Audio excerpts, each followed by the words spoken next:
এই ক্ষেত্রে সমস্যাটিতে দেওয়া আছে এ ও বি বিন্দুর মধ্যে বিভব পার্থক্য কত হবে।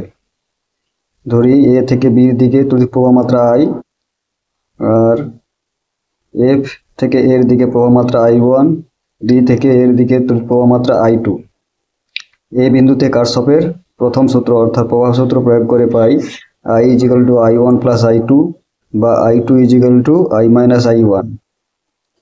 ABEF বদ্ধ লুপের ক্ষেত্রে কারশফের দ্বিতীয় সূত্র অর্থাৎ ভোল্টেজ সূত্র প্রয়োগ করে পাই 10I1 + 10I = 20।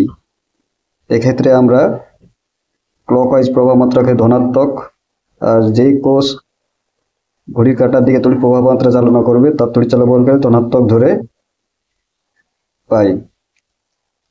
উভয় পক্ষকে 10 দ্বারা ভাগ করে পাই I1 + I = 2। এটাকে 1 নম্বর সমীকরণ দিই।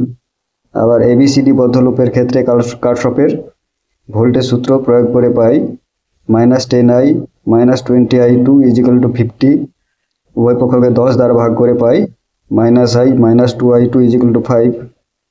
I2 পরিবর্তে I - I1 বসিয়ে পাই -I - 2 × I - I1 = 5, -I - 2I + 2I1 = 5 বা 2I1 - 3I = 5।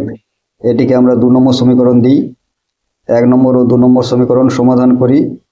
1 নম্বর ও 2 নম্বর সমীকরণ দুটি সমাধান করলে পাই I = -1/5 অর্থাৎ I = -0.2।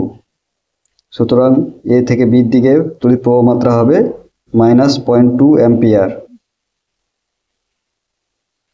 অতএব এ ও বি বিন্দুর মধ্যে বিভব পার্থক্য হবে 10I অর্থাৎ 10 × -0.2 সমান -2 ভোল্ট। সুতরাং এক্ষেত্রে সঠিক উত্তরটি হবে অপশান এ।